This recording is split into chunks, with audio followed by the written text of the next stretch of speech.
আবু বকর, ওসমান, আলী, আবু বকর ওমরের কানের সাথে মুখ লাগাইয়া বলতেছে,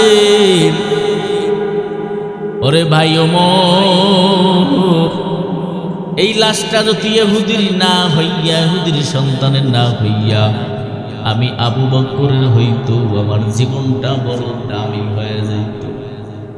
এই লাশটা যদি আমি আবু বকরের হইতো,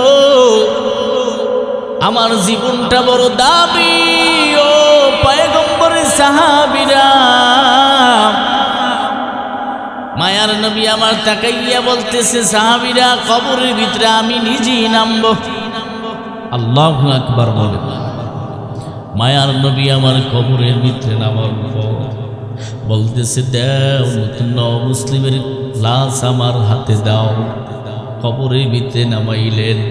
নামাবার পর এক অবস্থা, এরপর তাকাইয়া দেখতেছে কবরের ভিতরে যখন লাশ, পয়গম্বর সাহাবীরা বর্ণনা করেন যেভাবে শিশু সন্তান আদর করে মানুষ কোলের ভিতরে নেয়, নতুন মুসলিমের লাশ পয়গম্বর এমন ভাবে কোলের ভিতরে নেওয়ার পর যখন লাশ মাটিতে রাখবে, এর মধ্যে তাকায়া দেখতেছে মায়ার নবী একবার আসমানের দিকে তাকায়, আর একবার জমিনের দিকে তাকায়। আসমানের দিকে তাকাইয়া নবী আমার মিসকি মিসকি হেসে দিলেন। দেওয়ার পর একটু মিসকি হেসে দেওয়ার পর সাহাবীরা দাফনের পর জিজ্ঞাসা করে, মায়ার নবী আমার লাশ কবরে নামাবার আগে অবস্থায় এক, নিচে নামাবার পর দেখতেছি আপনি একটু মিসকি হেসে দিলেন, কারণ একটু জানতে চাই। মায়ার নবী আমার ডাক দিয়ে বলতেছে, সাহাবীরা ও আবু বকর, আপনি ভালো করে জেনে নেন, এই যে নতুন মুসলিমের লাশ যখন আমি কবরে রাখলাম, কবরে রাখতে দেরি আমি তাকায়া দেখলাম আসমান থেকে লক্ষ কোটি কোটি ফেরেশতারা তারা আমার দিকে তাকাইয়াছেন। তারা তাকায় তাকার পর তারাও মিসকি হেসে দিয়েছেন। এই জন্য আমি ফেরেশতাদের হাসি দেখে আমি পয়গম্বরও মিসকি হেসে দিয়েছি।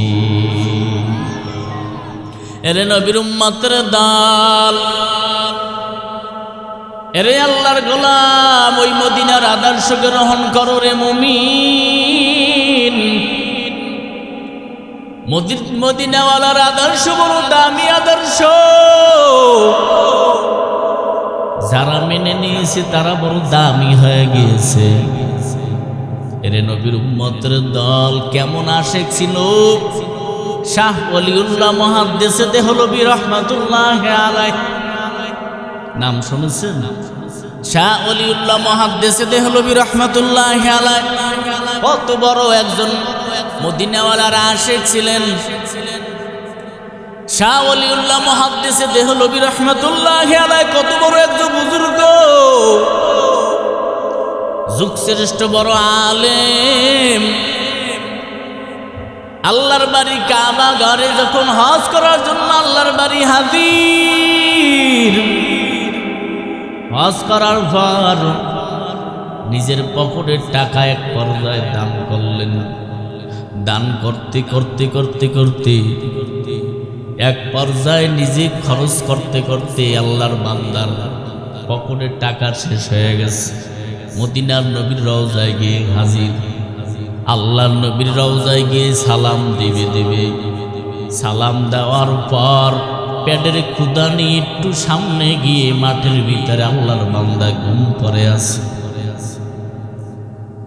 হাতের মাথার তলে, মাথার নিচে হাত দিয়ে বালিশ বানাইয়া মাঠে শুয়ে আছে। শাহ ওলিউল্লাহ মুহাদ্দিস দেহলভী রাহমাতুল্লাহ আলাইহি ওই ঘুমন্ত অবস্থায় স্বপ্নে দেখতেছেন, তাকায়া দেখতেছেন স্বপ্নের ভিতরে আবু বকর ডান পাশে, বাম পাশে হযরত ওমর, দুইজন আসতেছে। দুইজনকে নিয়ে একজনের হাতের ভিতরে হালুয়া পেয়ালা, আর একজনের হাতের ভিতরে তাকায়া দেখতেছেন আর একজনের হাতের ভিতরে রুটির ঝুড়ি নিয়ে আসতেছে। পয়গম্বর মাঝখানে, দুই সাহাবী দুই পাশে। এরপর শাহ ওলিউল্লাহ মুহাদ্দিসে দেহলভী রাহমাতুল্লাহি আলাইহি ওই রুটি হালুয়া দিয়া আল্লাহর রাসূল নিজে পান করায় দিলেন, খাওয়ায় দিলেন, লোকমা দিয়ে দিলেন। একটা রুটি খাবার পর দ্বিতীয় রুটিটা থেকে অর্ধেক ছিঁড়ে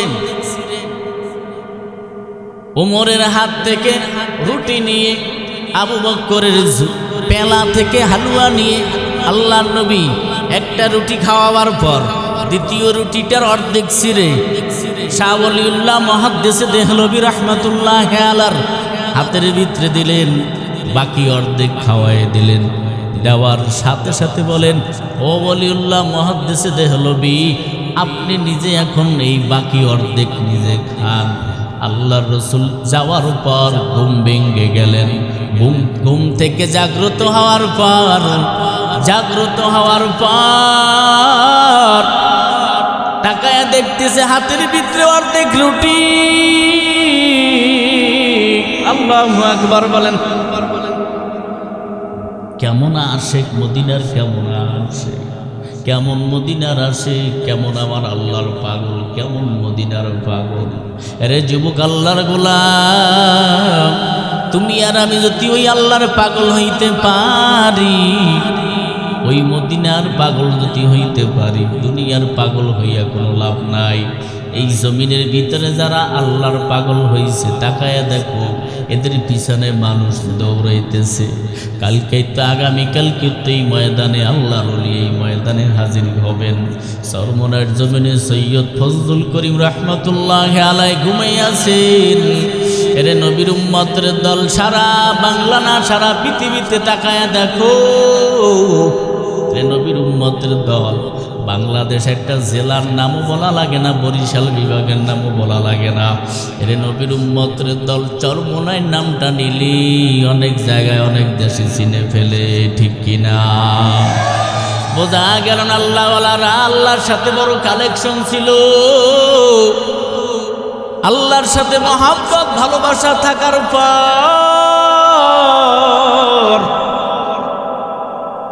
আজ মানুষগুলো তাদের পিছনে দৌড়ায়, দোয়া চাওয়ার জন্য দৌড়ায়। আগামীকাল দেখতে পারবেন এই মাঠে জায়গা দিতে পারবে না। মাগরিবের পরে দেখবেন মাঠ ভরে গেছে, ঠিক কিনা? জোরে বলে। যদি আল্লাহ কবুল করে দেখবেন লোকে লোকারণ্য হয়ে যাবে।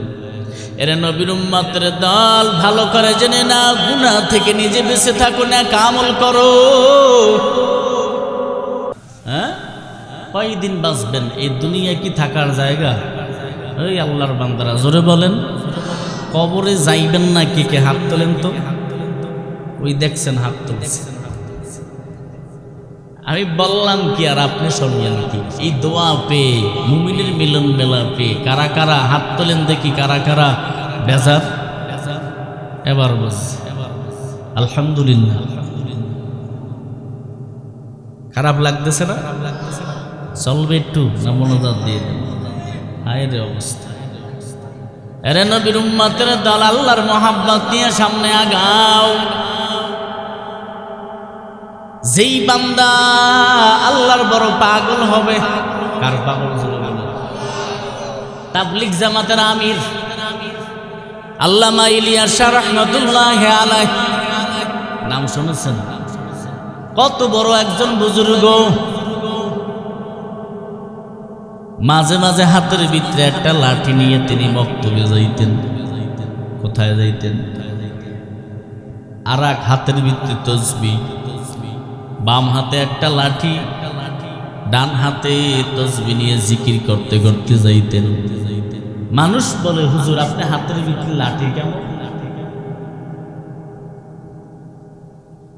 এই বয়সে তো আপনার লাঠি লাগে না, লাঠি কেন? ডাক দিয়ে বলে, ও আল্লাহর গোলাম, আমি লাঠি হাতে নেওয়ার কারণ ছিল একটাই, এই পাগড়ি আর টুপি হেফাজতের জন্য, আর তসবির গোটা টান দিয়ে যেন কোনো বেঈমান ছিঁড়ে ফেলতে না পারে। এই হাতের ভিতরে লাঠি নেওয়ার উদ্দেশ্য কারো উপর আক্রমণ করার জন্য না। এই তসবি আর লাঠি, লাঠি নেওয়ার কারণ উদ্দেশ্য একটাই শুধু, হাতের ভিতরে আমার তসবি, মাথায় আমার পাগড়ি, লম্বা জামা ঠিক রাখার জন্য তসবির গোটা ধরে টান দিয়ে যেন কোনো বেঈমান ছিঁড়ে ফেলতে না পারে। যদি আমাকে ডিস্টার্ব দেয়, নবীর সুন্নতের উপর আঘাত আসে, হতে পারে বাম হাতের লাঠি তার উপরে ব্যবহার হতে পারে। এরে নবীর উম্মতের দল, আমার নবীর ইজ্জত নিয়ে যদি কোনো বেঈমানরা কথা বলে, তখন মুরব্বীদের লাঠি তখন ওই বেঈমানদের বিরুদ্ধে লাগবে, ঠিক কিনা জনে বলেন? আছে না এরকম নাস্তিক এই জমিনে? নাই নাই নাই। নবীর দুশ্মনের অভাব আসেনি? হজ নিয়ে কটূক্তি করে আছে কি নাই? আরে সোনার বাংলায় তো অভাব নাই, আছে না? মানে অনেক আছে। নবীর সুন্নতি টুপি দেখলি গার ভিতরে অ্যালার্জি, লম্বা জামা দেখলি অ্যালার্জি, আছে কি নাই? মাদ্রাসার ছাত্র ছোট বাচ্চা রাস্তা দিয়ে হাঁটতেছে, লম্বা জামা পরিধান করছে, আর এক দলে তাকাইয়া তাকাইয়া বলে দেখ, তাকাইয়া দেখ। এই জামা কাপড়ের দাম যত বাড়ায় সব হুজুরেরাই বাড়াইছে। কথা কয় না, কথা কয় না। আমরা মরার আগে রাসূলের সুন্নাত তরিকায় সাজিয়া যাই, কোনো ভয় নাই, কোনো চিন্তা নাই, কোনো টেনশন নাই। যারা দুনিয়ায় বসে নবীর সুন্নাতে না সাজিয়া দুনিয়ার লাইনে যারা চলতেছেন, একদিন সাজা লাগবে কি লাগবে না জোরে বলেন? হ্যাঁ, সাদা কাপড়ের প্যাকেট হওয়া লাগবে কি লাগবে না? মাদ্রাসায় কি পড়ায়? কয় মাদ্রাসায় পড়াইলে ভিক্ষা করে খাইবে। এগুলো বলতেছে বর্তমানের অবস্থা। আহ, ভিক্ষা মানে তুঙ্গ মতন তো স্কুলে পড়িয়া প্যাক প্যাক শিক্ষা দেয়, হাঁসের কথা ঠিক কিনা জোরে বলে? সাইকেল চালানো শিক্ষা দেয়, হায় রে অবস্থা।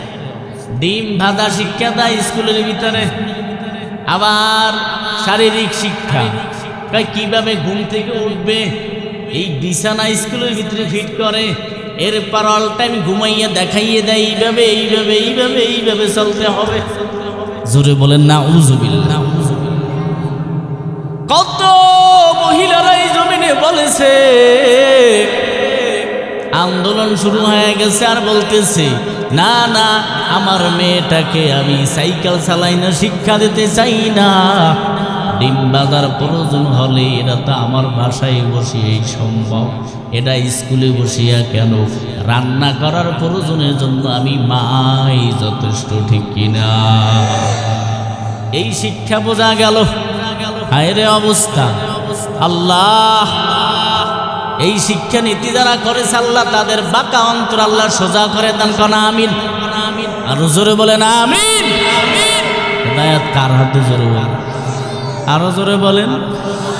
কি যে অবস্থা! আরে ব্যাংলা খাইবে কিভাবে? ব্যাংলা পান শিক্ষা।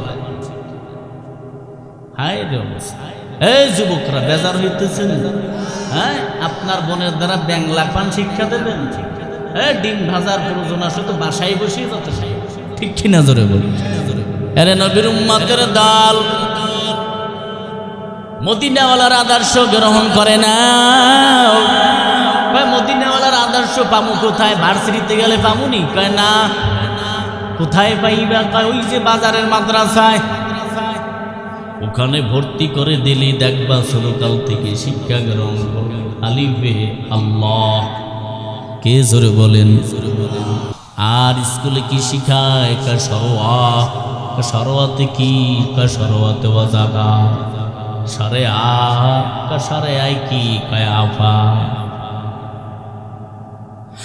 আর মাদ্রাসায় কি পলায়? কয় সরোয়া। সরোয়াতে উজু। সরে আ। সরেয়াতে কি হবে? কয় সরেয়াতে হবে আল্লাহ।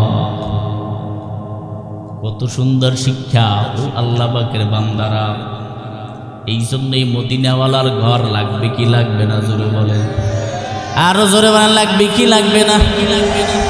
গুনাহ থেকে বাঁচার জন্য চেষ্টা চালায়া যাও। পয়গম্বর ঈসা নবী আলাইহিস সালাতু ওয়াস সালাম রাস্তা নিয়ে যাইতেছেন, সাথীদেরকে নিয়ে কদম দিয়ে দিয়ে সামনে আগাইতেছেন। ঈসা নবী ডাক দিয়ে বলতেছে, শোনো, এই কবরের ভিতরে জাহান্নামের আগুন জ্বলতেছে। কি জ্বলতেছে? জাহান্নামের আগুন ধাউ ধাউ করে জ্বলতেছে। ঈসা নবী কয়েকদিন পর ওই পথ দিয়ে আবার আসতেছে। আসার পর তাকায়া দেখতেছেন কবরের ভিতরে জান্নাতের বাগান। কবরটা জান্নাতের বাগান হয়ে গেল। ঈসা নবী বলে, দয়ার মালিক, আমি বুঝতে পারি নাই, যাওয়ার টাইমে দেখলাম আমি এই পথ দিয়ে যাইতেছি, দেখলাম কবরের ভিতরে আযাব, আর এখন আমি তাকায় দেখি কবরটা জান্নাতের বাগান হয়ে গেছে। ঈসা নবী ডাক দিয়ে বলার পর আল্লাহ জানায় দেয়, পয়গম্বর, আপনি জানেন না যে ব্যক্তি দুনিয়া থেকে বিদায় হয়ে গেছে বড় গুনাহগার, তবে বিদায় হওয়ার পর দুনিয়ায় তার একটা সন্তান রেখে গেছে। মক্তবে যাওয়ার আগ পর্যন্ত আউযুবিল্লাহ বিসমিল্লাহ পড়লেন, ওর মা ওকে মক্তবে পাঠিয়ে দিলেন। সকালবেলা মাদ্রাসায় গিয়ে আউযুবিল্লাহ বিসমিল্লাহ পড়ছেন, আমি আল্লাহ নাকি রব, আমি আল্লাহ নাকি রহমান আর রহিম। এই ফিরে এই বাচ্চার আমল নামা জারি হয় নাই। এই বাচ্চার আমল নামা যেহেতু জারি হয় নাই, সব কি করব, ওর বাবার কবরে সব পৌঁছে দিয়ে বাবার কবরে আযাব মাফ করিয়া বাবার কবরে আযাব জান্নাতের কবরটা জান্নাতের বাগান বানায় দিয়েছি। স্কুলে ভর্তি করে দিয়ে চলে যাবে, কবর জান্নাতের বাগান হয়ে যাবে না? এলাকার মুসলমান ও যুবক, আল্লাহর গোলাম ও মুরব্বী বাবাজিরা, আজ যদি মদিনার আশিক হইতে চাও, মদিনাওয়ালার ঘরকে ভালোবাসো, মদিনাওয়ালার ঘরের আশিক হও, মদিনাওয়ালার আশিক হয়ে যান। এরে আল্লাহ পাকের বান্দা ও এলাকার মা বোনেরা, মনটা কি চায় না একজন আলেমের মা হইবা? ও যুবক ভাই, মনটা কি চায় না একজন আলেমের বাবা হইবা? একজন আলেমের মা যদি হইতে পারো কত দাম। দুনিয়া থেকে বিদায় হইতে দেরি, আমার আল্লাহ কবর জান্নাতের বাগান বানাইতে দেরি করবে না, ঠিক কিনা? আল্লাহ পাকের বান্দা, যুবক আল্লাহর বান্দা, একটি মেয়ের পিছনে পাগল হওয়ার পর মেয়েটার বিষের পাগল হয়ে ছুটলেন। ছোটার পর বহুদিন পর ঘোরাফেরার পর এর পিছনে আশেক হয়ে গেছে। আশেক হইয়া শুধু দৌড়াইতেছে। ওই মেয়েটার ছোঁয়া গিয়ে কোথায় পাবে? আল্লাহর বান্দা দৌড়াইতে দৌড়াইতে বহুদিন চেষ্টা করতে করতে করতে সাক্ষাৎ হয়ে গেল। গভীর রাত ডাক দিয়ে বলতেছে, এ বোন, আমি তোমার আশেক হয়ে গেলাম। তাই নাকি? কাহা কি কি পরিমাণ আশেক? তুমি যা বলবা আমি সব শুনবো, তুমি যা বলবা আমি সব শুনবো। তুমি কি পরিমাণ আশেক হইলা আমার? কি জন্য আমার কি দেখেছো? কয় না, আমি তোমার ভালোবাসা চাই। ডাক দিয়ে বলতেছে, রে বোন, আমি তোমার সাথে গুনায় লিপ্ত হব। বলতে দেরি যুবতী বোন ডাক দিয়ে বলে, দেখো চতুর্দিকে তাকাইয়া সবাই ঘুমাইয়া গেছে। সবাই কি ঘুমাইছে? যুবক চতুর্দিকে ঘুরিয়া আসার পর ডাক দিয়ে বলতেছে, বোন, সবাই ঘুমিয়ে গেছে, সবাই ঘুমায়। তোমার তো ধারণা সবাই ঘুমিয়ে গেছে, তবে রব্বি কারীম আল্লাহ সম্পর্কে ধারণা কি? যুবক হঠাৎ দাঁড়ায় গিয়ে বলতেছে, না, আল্লাহ সম্পর্কে তো আমার কোনো ধারণা নাই। আমার আল্লাহ কি ঘুমিয়ে গেছে? আমার আল্লাহ তো ঘুমায় না। আল্লাহর সামনে যুবক তুমি কেমনে নাফরমানি করবা? আমার আল্লাহ তো ঘুমায় না। বলার সাথে সাথে ডাক দিয়ে বলতেছে, কয় না, আজ আমি তোমার সাথে গুনাহ করতে পারবো না। ওখান থেকে যুবক চলে গেলে ডাক দিয়ে বলতেছে, মেয়েটাকে ডাক দিয়ে বলে, আমি তোমার কাছে মাপ চাই। তুমি যেহেতু বলো আমার আল্লাহর সম্পর্কে ধারণা কি, আমার আল্লাহ তো আমার দিকে তাকাইয়াছে, আমি বড় এক গুনাহগার। আল্লাহর বান্দা তওবা করে নিয়েছে। ওই তওবা করার পরে এমনভাবে ইবাদত করলেন, শেষ সময় আল্লাহর বান্দা আল্লাহর ওলি হয়ে কবরে গেল। এরে যুবক, আল্লাহর গোলাম, তওবা করে নাও, বেশি বেশি পরিমাণে তওবা করো, আল্লাহর দরবারে তওবা করো, আর বলো, দয়ার মালিক, আমার মতন বড় গুনাহগার কেউ নাই। ধৈর্য ছিলেন আমার নবী, মায়ার নবীর ভিতরে কেমন ধৈর্য! আমার নবীকে বেঈমানরা কত গালি দিল, কত ঢিল মারল, কত পাথর মারল। মায়ার নবীর দিকে কত বেঈমানরা। এক বেঈমান পিছন থেকে নবীর রুমালে টান মারলেন। রুমালে টান দিয়ে তো জোরে টান মারার পর মায়ার নবীর আমার জিহ্বা মোবারক বের হয়ে গেল। জিহ্বা মোবারক বের হওয়ার পর মায়ার নবী আমার কিছুই বলে নাই, হুজুর হাত ধরে মালিশ করে দিলেন। মালিশ করার পর হুদি ডাক দিয়ে বলতেছে, সেইটা ভালো মানুষ আর দুনিয়ার জমিনে নাই। এর চাইতে ভালো মানুষ আর দুনিয়ার জমিনে নাই। ও মায়ার নবী আমার, কষ্ট দিলাম আমি, আর আপনি আমাকে হাত মালিশ করে দেন, দোয়া করে দিয়েছেন। আর দেরি করে লাভ নাই, আমি কালেমা পড়ে এখন মুসলমান হইতে চাই। মায়ার নবীর হাতে কালেমা পড়ে মুসলমান হয়ে গেল।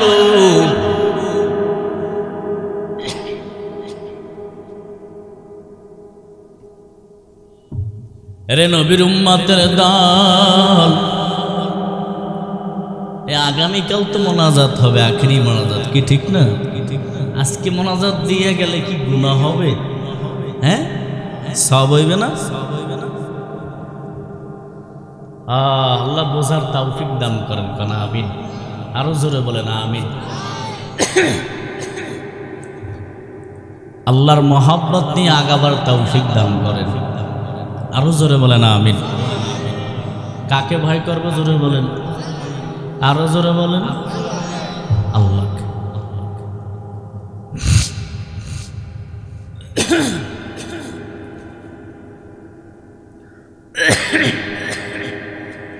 আবু বকর রাদিয়াল্লাহু তাআলা আনহু নবীর দরবারে হাজির। মায়ার নবী আমার দেখতেছে আবু বকর কান্না করতেছেন। কি জন্য কান্না করতেছেন আবু বকর? ইয়া রাসূলুল্লাহ, ইয়া হাবিবাল্লাহ,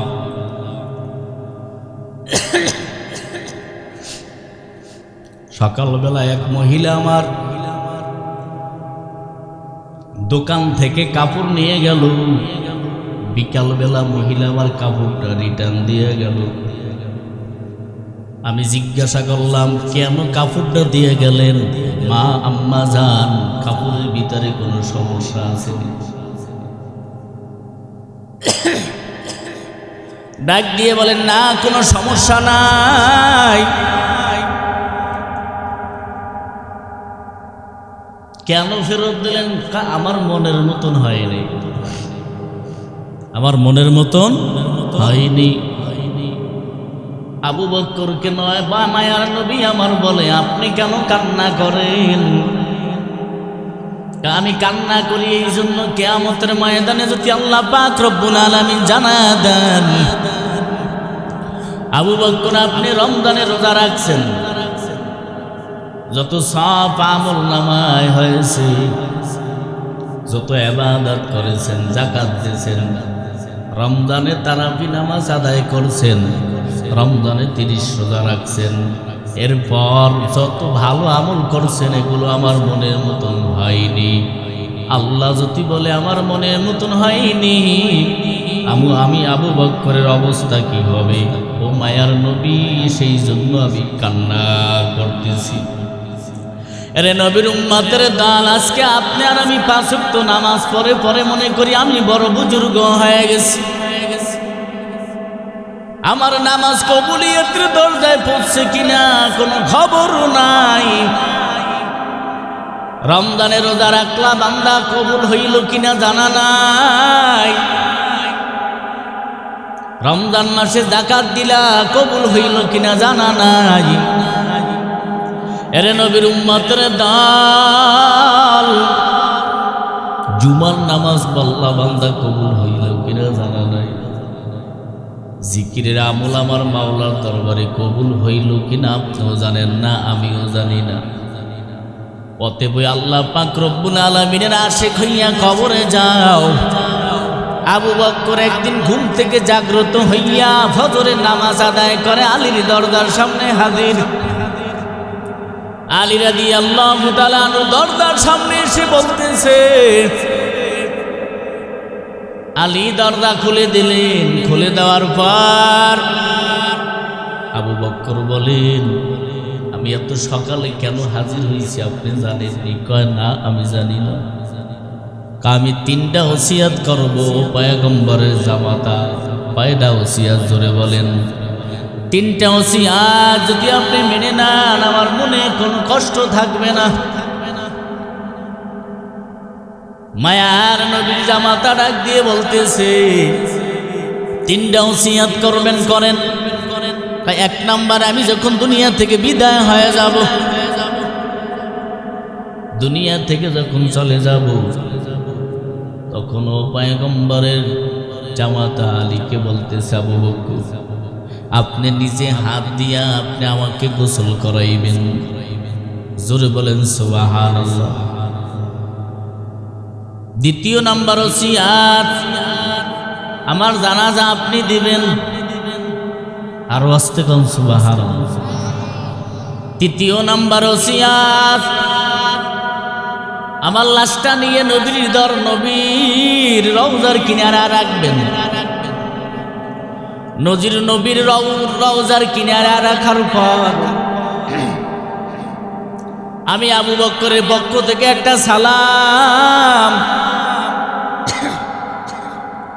সালাম দেওয়ার পর এরপর অনুমতি চাইবেন। নবীর কাছ থেকে অনুমতি চাওয়ার পর নবী যদি অনুমতি দেয়, আমি আবু বকরের লাশ নবীর পাশে দাফন করে দেবেন। যদি অনুমতি না পাই, আমার লাশটারে দূরে একখানে রেখে দেবেন। আলী রাদিয়াল্লাহু তাআলা আনহু বলেন, ঠিক আছে। ও পয়গম্বরের সাহাবী, সকল উম্মতের ভিতরে দামি উম্মত পয়গম্বরের সাহাবী আবু বকর। কয়েকদিন পর দুনিয়া থেকে বিদায় হওয়ার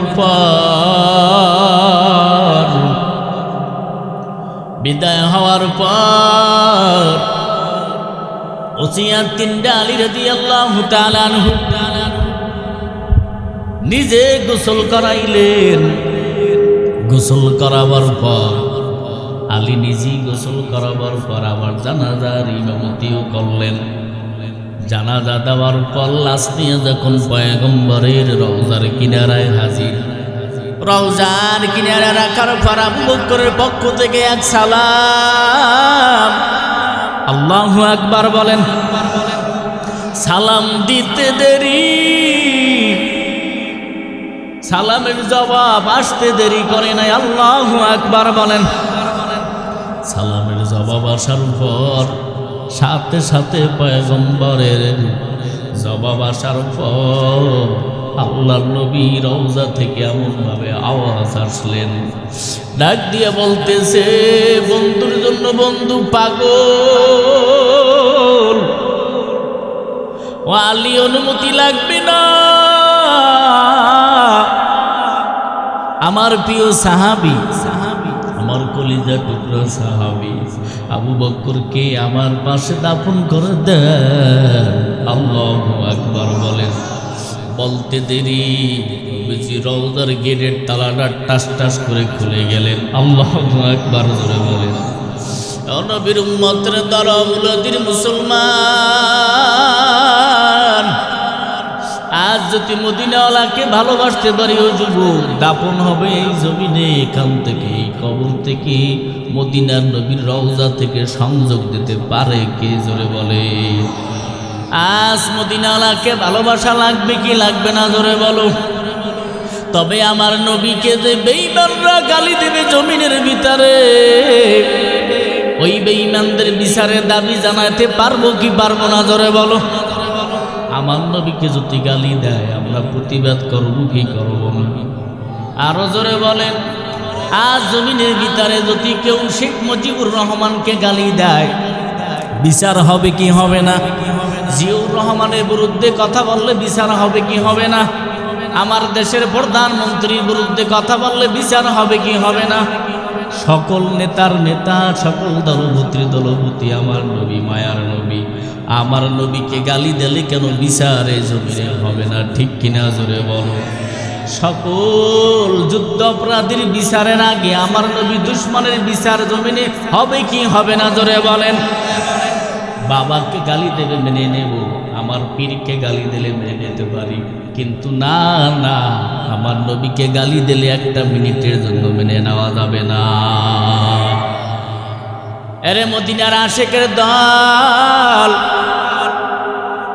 পীর সাহেবের গালি দিলে সহ্য করতে পারো না, নেতাকে গালি দিলে সহ্য করতে পারো না। আমার নবী, মায়ার নবীকে যখন বেঈমানরা চরিত্রহীন বলে গালি দেয়, আছে কি নাই? নবীর দাড়ি নাকি ছাগলের দাড়ির মতন? জোরে বলো না উযুবিল্লাহ। নবী যৌবনের কারণে নাকি একাধিক বিবাহ করেছে? জোরে বলো না উযুবিল্লাহ। শুধু না উযুবিল্লাহ বললেই হক আদায় হবে না, এই জমিনের ভিতরে প্রয়োজনে কাফনের কাপড় মাথায় বেঁধে ময়দানে নামতে হবে, ঠিক কিনা? আমার নবীকে গালি দেবে আমরা কোনোভাবেই মানতে পারি না মদিনার আশেক, ঠিক কিনা? জোরে বলেন। মানি না, মানব না, মানতে পারি না, আল্লাহ রসুলের অবমাননা। বলেন, মানি না, মানব না, মানতে পারি না, আল্লাহ রসুলের অবমাননা। হায়রে অবমাননাকারীরা রক্ষা পাবি না, ঠিক কিনা? জোরে বলেন। আরে অবমাননাকারীরা রক্ষা পাবে না, মানি না, মানব না, মানতে পারি না, আল্লাহ রসুলের অবমাননা। বিশ্বনবীর উম্মতেরা হাতে নাও শমশির, খতম করো আবু জাহেলের নাতিপুতি সাগরীর। বিশ্বনবীর উম্মতেরা হাতে নাও শমশির, খতম করো আবু জাহেলের নাতিপুতি সাগরীর। ভয় করে নাকি? হ্যাঁ, বিশ্বনবীর উম্মতেরা হাতে দাও শমশির, খতম করো আবু জাহেলের নাতিপুতি সাগরীর। নাস্তিকদের আস্তানাতে আগুন জ্বালাও না, আল্লাহু আকবার বলেন। নাস্তিকদের আস্তানাতে আগুন জ্বালাও না, মানি না, মানব না, মানতে পারি না, আল্লাহ রসুলের অবমাননা। মানি না, মানি না, মানব না, মানতে পারি না, আল্লাহ রসুলের অবমাননা। বাংলার বীর মুসলমান জেগে উঠেছে, লেজ গুটিয়ে নাস্তিকদের পালাতে হবে। বাংলার বীর মুসলমান জেগে উঠেছে, লেজ গুটিয়ে নাস্তিকদের পালাতে হবে, নাইলে তাদের করব আমরা কবর রচনা। নাইলে তাদের করব আমরা কবর রচনা। মানি না, মানব না, মানতে পারি না, আল্লাহ রসুলের অবমানো না। মানি না, মানব না, মানতে পারি না, আল্লাহ রসুলের অবমাননা। খারাপ লাগেনি? বিশ্বনবীর ব্যঙ্গ করে বানাইল সিনেমা। এর জন্য দায়ী থাকবে বারাক ওবামা। বুশের মতন জোতা খাইতে দেরি লাগবে না, বুশের মতন জোতা খাইতে দেরি লাগবে না। মানি না, মানব না, মানতে পারি না, আল্লাহ রসুলের অবমাননা। খারাপ লাগেনি? এ যুবক, খারাপ লাগেনি? এই জমিনের ভিতরে আসছি কার ইচ্ছা জোরে বলেন? আবার দুনিয়া থেকে বিদায় হয়ে যাব কার ইচ্ছা অনুযায়ী? দুনিয়ায় যে কয়দিন বেঁচে থাকবো কার হুকুম অনুযায়ী বেঁচে থাকবো? হুকুম মানবো কার? ওই আল্লাহরে জোরে ডাক দাও আল্লাহ, আরো জোরে ডাক দেন আল্লাহ। কোটিপতি বানাবার মালিককে, রিজিকের মালিককে, জোরে বলেন। ওই আল্লাহরে ডাক দেন, আরো জোরে ডাক দেন আল্লাহ। রিজিকের মালিককে, আরো জোরে বলেন। মালিক ইবনে দিনারের নাম শুনেছেন?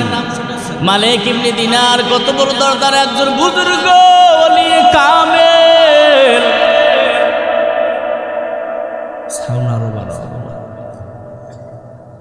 কত বড় দরকার অলি, হজ করিয়া হেরেম শরীফের ভিতরে ঘুমাইয়া পড়লেন।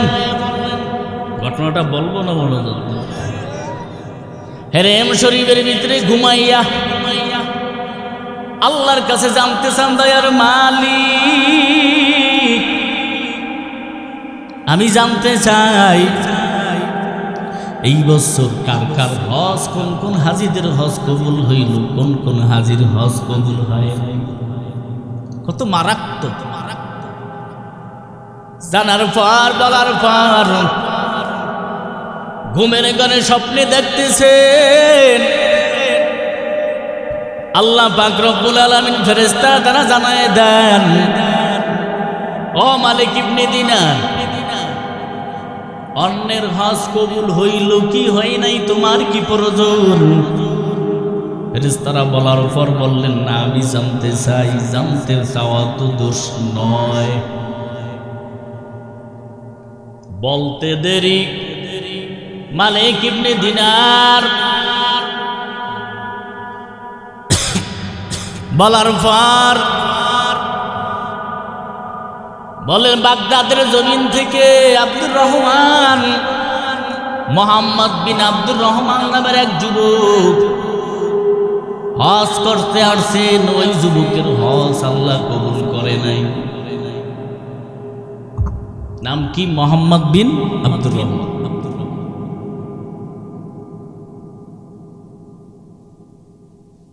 মোহাম্মদ বিন আব্দুর রহমানের হজ আল্লাহ কবুল করবে না।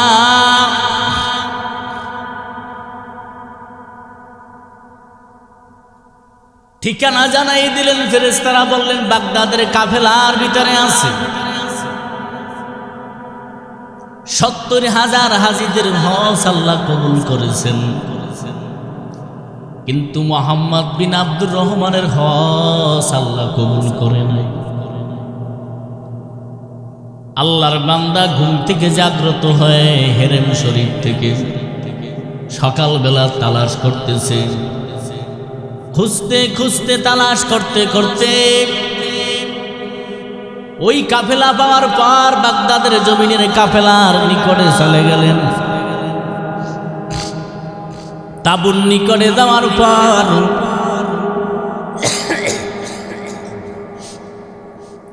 মোহাম্মদ বিন আব্দুর রহমানকে তালাশ করলেন, কে আছেন কাফেলার ভিতরে? মালিক ইবনে দিনার ডাক দিয়ে বলার পর যুবকের কণ্ঠের আওয়াজ চলে আসলো। যুবকের কণ্ঠের আওয়াজ পেয়ে ডাক দিয়ে বলতেছে, আপনি কাকে তালাশ করেন? মোহাম্মদ বিন আব্দুর রহমানকে আমি তালাশ করি। তাই নাকি কাহা ওই যে খেজুরের বাগানের নিকটে তিনি দাঁড়ায় দাঁড়ায় নামাজ আদায় করতেছে,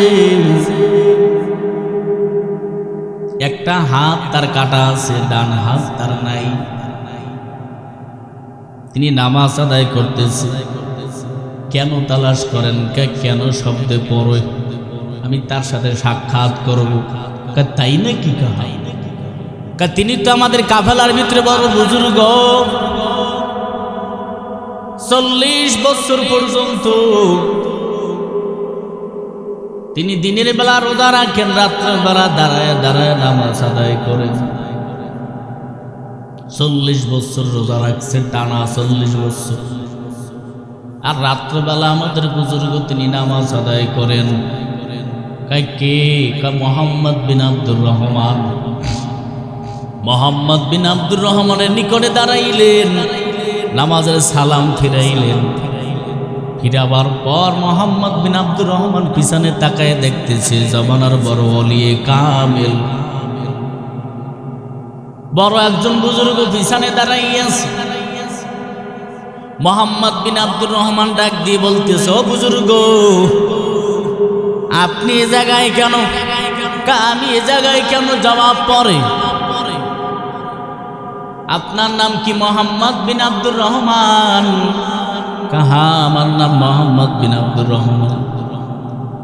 আপনি কি শোনেন নাই? আপনি কি কানের ভিতরে আওয়াজ একবারও পান নাই?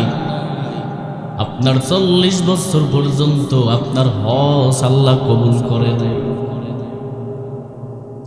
এই বছর 70,000 হাজিদের হজ আল্লাহ কবুল করেছেন, কিন্তু আপনার হজ আল্লাহ কবুল করে নাই। তাই নাকি কাহা? এবার মোহাম্মদ বিন আব্দুর রহমান ডাক দিয়ে বলতেছ, মালিক ইবনে দিনার, ভালো করে জেনে নেন, আপনি কাল হবায় আওয়াজ পাইলেন। আমি 40 বছর পর্যন্ত আল্লাহর বাড়ি তাওয়াফ করি। আল্লাহর বাড়ি চতুর্দিকে যখন আমি তাওয়াফ করি, আমি লাব্বাইকের আওয়াজ দিই, তখন আমার কানের ভিতরে আওয়াজ পাইলাম না লাব্বাইক লা লাব্বাইক লা লাব্বাইক, আমি তোমার হজ কবুল করব না। আমার মতন বড় পাপিষ্ঠ আর কেউ নাই। মোহাম্মদ বিন আব্দুর রহমান ডাক দিয়ে বলার পর মালিক ইবনে দিনার বলে, আওয়াজ কি আপনি আরো 40 বছর আগে শুনছেন? এরপরও ইবাদত কেন করেন? এরপরও কেন আবার আল্লাহর বাড়ি তাওয়াফ করতেছেন? কারণ আল্লাহর গোলাম, ওয়াল্লাযীনা জাহাদু ফীনা লানাহদিয়ান্নাহুম সুবুলানা ওয়া ইন্নাল্লাহা লামাআল মুহসিনিন।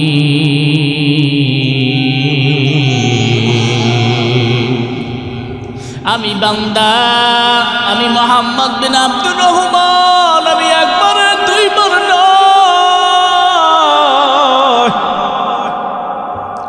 আমি 40 বছর পর্যন্ত লা লাব্বাইকের আওয়াজ আমি শুনেছি। এরপরও আমি আল্লাহর দরজা ছাড়া অন্য কোনো দরজা নাই। ও মালিক ইবনে দিনার, আপনি ভালো করে জেনে নেন, আপনি কি আমার এমন একটা সন্ধান দিতে পারবেন? আমি কি আল্লাহর দরজা ছাড়া অন্য কোনো দরজা আমি খুঁজে খুঁজে তালাশ করে পাইব? আল্লাহর দরজা ছাড়া অন্য কোনো দরজা নাই। তাহলে আমি এই সবকের ভিতরে ঢুকলাম, মুরাকাবার সবক, মুশাহাদার সবকের ভিতরে আছি। আমি আল্লাহ পাক রব্বুল আলামিন আমার হক যদি কবুল না করেন, আমি আল্লাহকে ছাড়ব না। আমি আল্লাহর রহমতের দরজার আশা করি। আমি আল্লাহর বড় পাগল। আব্দুল্লাহ রে আল্লাহর বান্দা মালিক ইবনে দিনার ডাক দিয়ে বলে, বাবা আপনার হাতটা কেন কাটা আমি জানতে চাই। ডাক দিয়ে বলে, কি দুঃখ, কি দুঃখ গো, আমার মতন বড় কপাল পুরাই জমিনে না।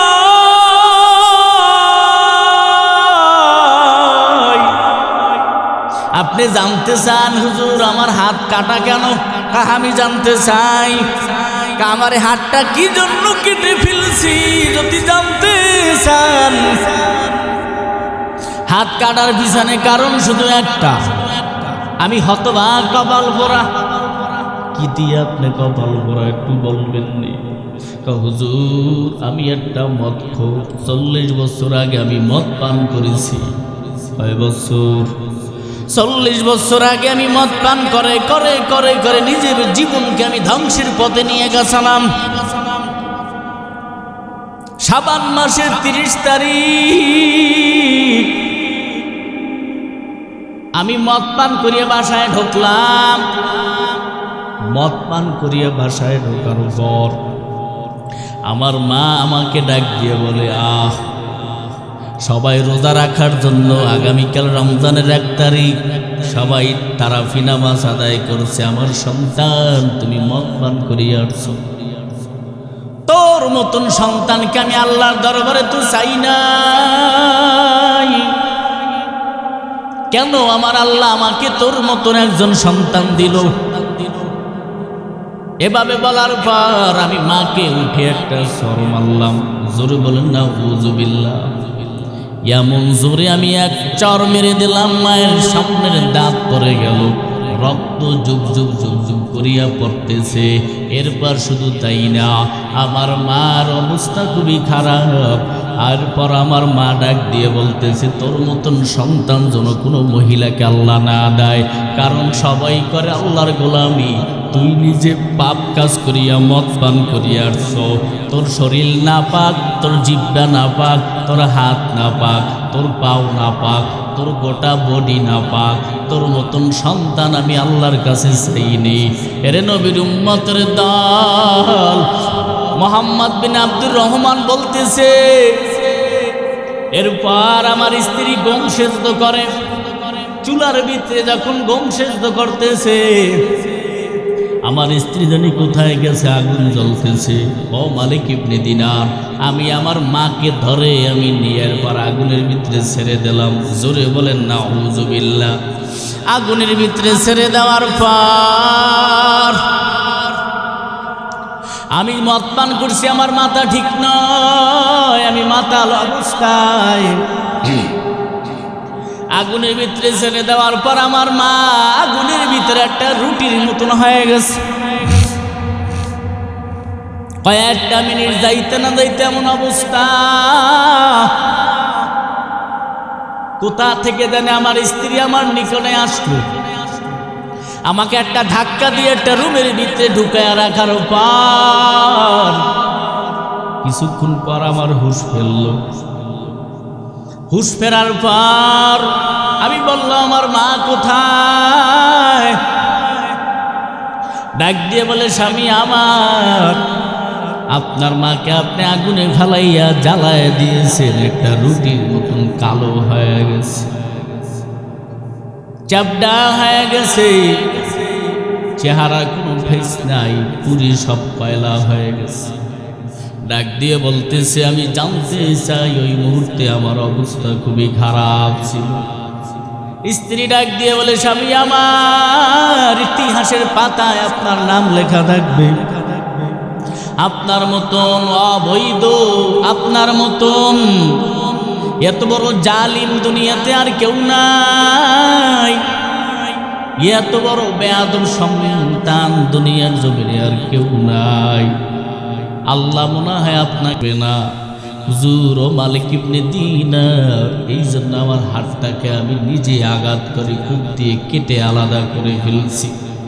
আল্লাহ আমাকে মাফ করবে কিনা? আল্লাহ পাক রব্বুল আলামিন মালিক ইবনে দিনারকে জানায় দেয়, ও মালিক ইবনে দিনার তুমি বলে দাও, যদি বেশি বেশি তওবা করে আর নবীর শানে দরুদ পড়ে তওবা করে নিবি, অবশ্যই আল্লাহ রাব্বুল আলামিন তাকে মাফ করে দিবে।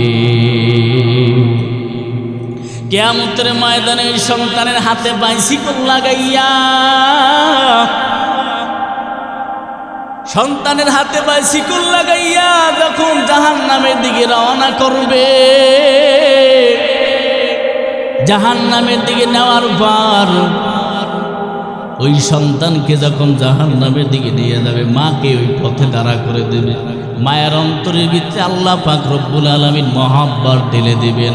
মহব্বত ঢেলে দেওয়ার পর মায়া মহব্বতের কারণে, সন্তানের মায়ার কারণে মা বলবে, আল্লাহ আমার সন্তানকে আমি মাফ করে দিলাম, তুমিও মাফ করে দাও। মা বলতে দেরি, বান্দার জীবনের গুনাহ আল্লাহ মাফ করে দিবে। এ নবীর উম্মতেরা, ওই মা বাবাকে কষ্ট দিও না রে ভাই। এখানে অনেকের মা নাই, বাবাও নাই, গহীন অন্ধকার কবরে।